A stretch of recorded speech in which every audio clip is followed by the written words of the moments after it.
Hai sahabat sukses beternak, kali ini kita berada di Kecamatan Negeri Katon di Pesawaran, tentunya di Provinsi Lampung ya. Hari ini kita coba bahas mengenai septicemia episodica atau penyakit ngorok yang biasa terjadi di ruminansia ya. Ikuti terus obrolan kita seperti apa penanganannya. Yuk, silakan.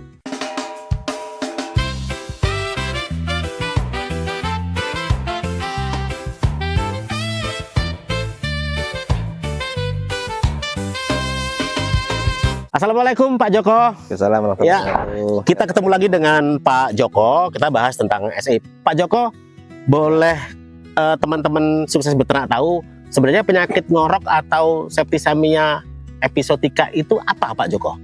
Baik, selamat siang sahabat sukses beternak semuanya. Makasih Pak Omo.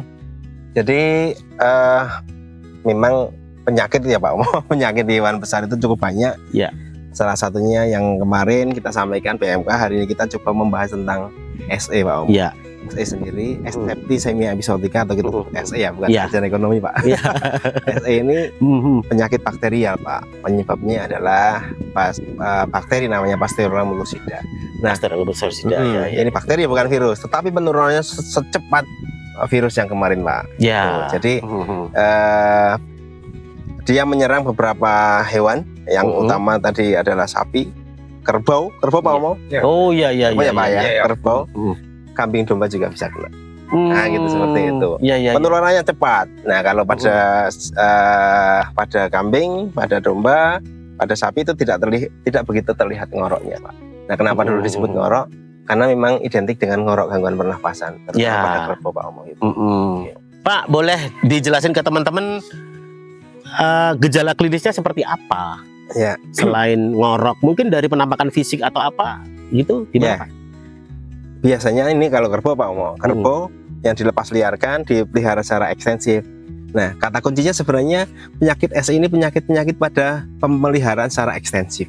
Dilepas liarkan seperti itu, digabung kerbau-kerbau sungai, kerbau-kerbau rawa seperti itu, yang menularnya itu dalam satu populasi. Ya. Nah, seperti itu. Gejala klinisnya karena ini infeksi yang cepat, demam biasanya, demam pasti, demamnya tinggi, kemudian nggak mau makan, dan biasanya penyakit ini beda dengan PMK. Kalau PMK mungkin bisa seminggu 2 minggu masih hidup. Kalau penyakit ini bagi yang nggak tahan sehari 2 hari mati Pak Omo, seperti itu. Lebih ganas lagi ya Pak ya. Cepat kan seperti itu. Iya. Berarti secara penularannya juga lebih cepat juga. Penularannya lebih cepat, apalagi memang di area-area yang tidak punya kekebalan tubuh. Iya. Kekebalan tubuh secara populasi tidak punya kekebalan tubuhnya seperti itu. Nah, sejauh pemantauan Pak Joko untuk di Indonesia sendiri paling banyak daerah mana Pak? Kalau SE sebenarnya yang paling banyak Sumatera ini paling banyak. Sumatera ini paling banyak. Karena sekarang mungkin lebih ini ya Pak ya, juga jadi lumbung ternak juga ya Pak ya, lumbung ternak nasional ya. Ya, kita lumbung ternak. Memang kalau di Sumatera masalahnya salah satunya sebenarnya PMK. Ya tadi sebenarnya SE sama Jembrana kalau Hayu Bali. Ya. PMK juga tantangan yang berikutnya seperti Pak Omo. Jadi, nah yang herannya saat ini SE ini terdeteksi di sapi-sapi peliharaannya intensif di Jawa, terutama juga cukup terdeteksi beberapa kasus yang mengarah gejala klinisnya SE ataupun dengan hasil laboratoriumnya sudah terkonfirmasi SE gitu Pak. Iya. Pak, selain gejala klinis yang terlihat tadi, misalkan kayak ngorok, demam gitu, kira-kira dari perubahan apa lagi Pak? Apa dari kotoran, apa gitu Pak? Ya, kalau kotorannya biasanya disertai dengan kotoran yang encer. Nah, salah satunya karena sifat fisik dari bakteri yang Pasteurella ini juga 2, yaitu pneumo dan diare. Jadi ada pneumonianya dan juga diarenya. Gitu, Pak. Berarti si hewan bisa dikatakan lemes lah Pak ya kalau kita kena diare terus, kalau orang kan? Karena dia nggak mau makan, demamnya tinggi. Jadi dia malas bergerak juga. Seperti itu, apalagi ada gangguan pernafasan seperti itu, dia nanti apalagi dehidrasi karena kotoran itu cepat Pak, seperti itu. Ya. Jadi kalau misalkan untuk populasi yang sudah kena SE nih, kira-kira treatmentnya seperti apa Pak? SE bagi yang sudah kena dan sudah ada gejala klinis yang parah, contoh ada di sini membesar, membengkak, kemudian di gelambirnya membesar, isinya cairan edema, itu sudah tidak bisa ditangani. Tetapi kita bisa berikan antibiotik bagi yang lainnya. Kalau satu ekor kena, kemudian yang lainnya belum kena, antibiotik dulu. Tapi kalau di kandang ini kena, di kandang yang lain belum kena, bisa melakukan vaksinasi. Nah, kalau kita mau lihat cirinya, kita lihat di kerbonya seperti ini. Kita lihat. Ini ada penjelasan, ini kerbau yang sehat ya Pak Omo, untuk dia kena SE. Nah ini secara umum nanti kalau dia pasti ada lendir hidungnya, suara ngorok Pak Omo, suara ngorok. Kemudian di sini nanti dia akan menggelembung besar. Menggelembung besar itu namanya batal jaw. Nah batal jaw ini salah satunya adalah karena SE, awal dari SE, atau yang kedua memang bisa karena jadi cacing hati. Cacing hati kalau dia menggelembung gitu, namanya batal jaw.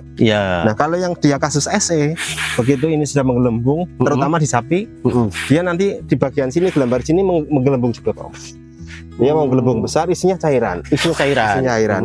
Nah kalau di si kerbau ini sifatnya dia nafasnya tersengal-sengal, demamnya tinggi sampai 41 derajat, seperti itu. Terus dia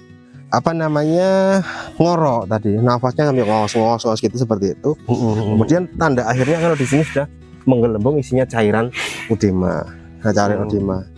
Habis itu kalau dia nanti tidak kuat dipotong Pak Omo, ini darahnya itu bentuknya seperti agar gelatin gitu. Kental gitu, lebih mengental. Dan ini ya Pak ya, warna darahnya juga lebih gelap ya Pak, lebih hitam. Ya betul. Nah kalau ini sapi yang sudah menunjukkan gejala klinis berat, itu ditangani nggak kena Pak Omo, nggak bisa ya. Tetapi kalau yang lainnya masih oke, walaupun dia satu kandang, bakteri ini sudah ada sebenarnya. Nah tahapnya yang lain bisa kita berikan antibiotik. Antibiotik itu bisa membunuh bakterinya. Tetapi kalau yang sudah parah, ada gejala klinis seperti tadi, bakterinya itu menghasilkan toksin. Nah menghasilkan toksinnya itu dia tidak bisa dihilangkan dengan antibiotik. Jadi sarannya kalau memang sudah menunjukkan gejala klinis atau mungkin belum, ya turunkan panasnya, berikan suportifnya. Boleh sih coba antibiotiknya seperti itu, tapi turunkan panasnya dulu. Tapi kalau sudah memang ada gelembungnya, sudah ada udemanya, itu agak susah untuk penanganannya.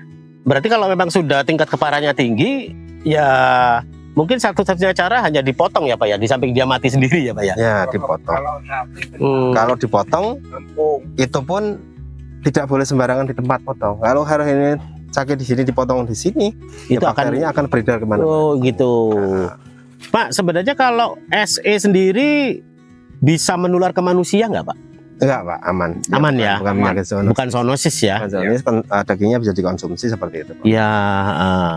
Nah, golongan antibiotik apa aja sih Pak yang bisa direkomendasikan untuk penanganan SE ini Pak? Penanganan SE, golongan antibiotik yang memang spesifik di pernafasan, kita kenal ada marbofloxacin, kemudian enrofloxacin, kemudian sebenarnya oksitetrasiklin juga oke. Terus spiramisin juga bagus, seperti itu bisa Pak, seperti itu. Yang paling tinggi ada tulotromisin, yang penting bagus. Nah, tapi memang harus dikombinasikan dengan beberapa obat tadi, contoh antihistamin yang dia sebagai bronkodilatator segala macam seperti itu. Nah ini sayangan Pak, kalau sampai benar-benar nanti terkena, maka ada hal-hal tindakan-tindakan pencegahan yang harus dilakukan seperti Pak Omo. Ya. Nah kalau misalkan dalam satu populasi seperti ini sudah kena SE ya Pak ya? Baiknya dia diberikan kandang yang ada penutupnya atau dibiarkan dia kena paparan matahari Pak, seperti kasus CMK supaya lebih cepat proses penyembuhannya gitu Pak? Kalau SE ya itu semakin dia kena panas, semakin ngos-ngosan kan, seperti itu. Semakin daya tahan tubuhnya turun, semakin tingkat keparahannya naik. Keparahannya semakin tinggi kan, seperti itu. Ini yang memang harus ini. Maka kalau memang sudah ada satu populasi kena, sebaiknya diintensifkan, bawa ke kandang, beri naungan seperti itu. Nah, kemudian di treatment, dilakukan dikasih makan minum yang bagus seperti itu. Walaupun sebenarnya itu tidak menghilangkan bakteri yang sudah ada di dalam kan, seperti itu Pak. gitu.